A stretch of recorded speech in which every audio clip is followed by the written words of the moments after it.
What's going on, guys? It's the Bag of Tricks here. Welcome back to another video. So in the past, I have made videos on how to hit rails, but today I thought it would be useful to go over 7 common mistakes I see when people are working on learning their rail slides for the first time. Rail slides can be complicated tricks, and there's a lot of small things that if done slightly incorrectly will make them difficult to land. So if you're struggling with rail slides, I hope this video can help. And if it does help you get those rail slides unlocked, please leave a like and also be sure to subscribe for more future videos like this one. Let's hop right into it. Alright, so the most common and most painful mistake I see people making is not getting their weight far enough forward when landing on the rail, resulting in a slip out. To keep things short, when you land on the rail, if too much of your weight is on your back foot, you're going to slip out. So really focus on landing on the rail with slightly more weight on your front foot than your back. If you're really struggling with this still, check out the video linked in the corner right now, which goes over a few good drills to practice this weight distribution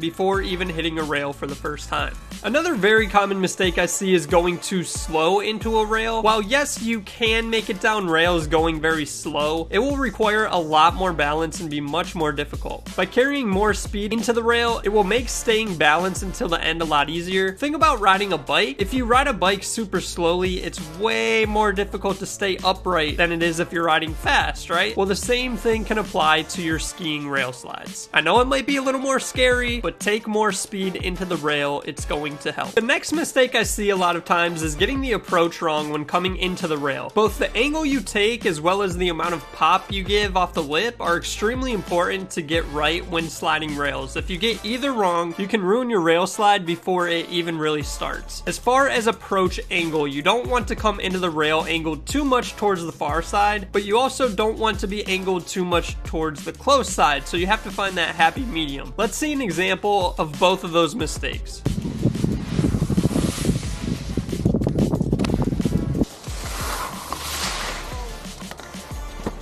When you're approaching the rail, you don't want to take too much angle into the lip, as that will result in you most likely falling off the far side, but not enough angle will cause you to slip off to the near side. So how do we fix this? Well, a good thing to think about here to help you get this angle right is to try landing a few feet down the rail from the lip. We just talked about going faster into rails, and that is going to help with getting the angle right as well. By purposefully trying to land further down the rail, you're getting your momentum going more parallel to the rail, which is what you want. But just because you're landing further down the rail doesn't mean you want to pop a lot more. Obviously, we want to pop enough to not catch our tips, but we also don't want to pop too much, causing a violent landing on the rail that can throw off our balance. Try to get the pop so that when you land on the rail, there isn't much impact at all. Mistake number 4 has to do with how much rotation you're doing off of the lip. Rotating your body too much is going to cause you to keep spinning once you land on the rail, most likely resulting in you falling off the rail to the far side or landing switch and splitting it, skiing backwards, which is always scary and never fun, and not rotating enough will cause you to slip off the rail on the close side. We really want to contact the rail at exactly 90 degrees of rotation, but we also want our spin to be stopping right as we land on the rail. We don't want to throw the spin really hard and hit our feet on the rail at 90 degrees rotation and keep rotating. We want our rotation to be slowing down and stopping right at that 90 degrees. Mistake number 5 is not bending your knees when you land on the rail. A lower center of gravity is going to make it much less likely that you slip out, and it's just overall going to put you in a more athletic stance that will generally make any ski trick easier, not just rail slides. So it's always important when doing a ski trick to keep those knees bent, keep them soft, and be in that nice athletic stance. So stay low, keep the knees soft while you slide. It looks good,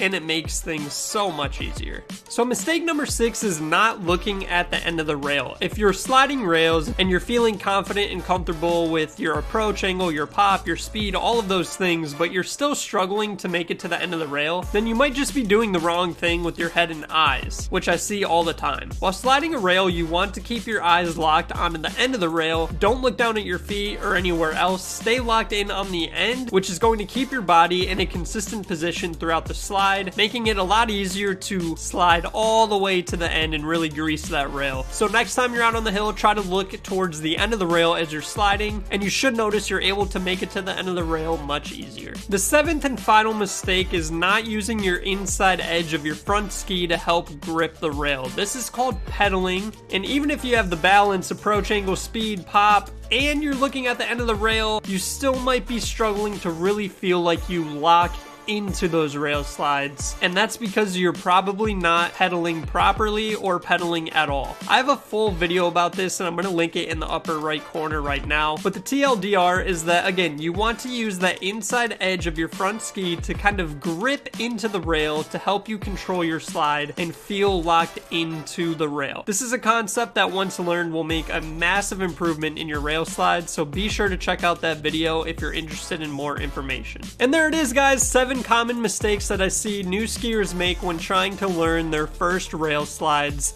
If this helped you, leave a comment down below, and if you have anything else that you're struggling with that you don't think this video covered, again, leave a comment down below and I will get to those as soon as I can. I hope this video helps you guys. I hope you guys start greasing rails because rail skiing is so damn fun and I want all you guys to be able to enjoy it. Again, thanks for watching. I'll see you in the next one, guys. Peace.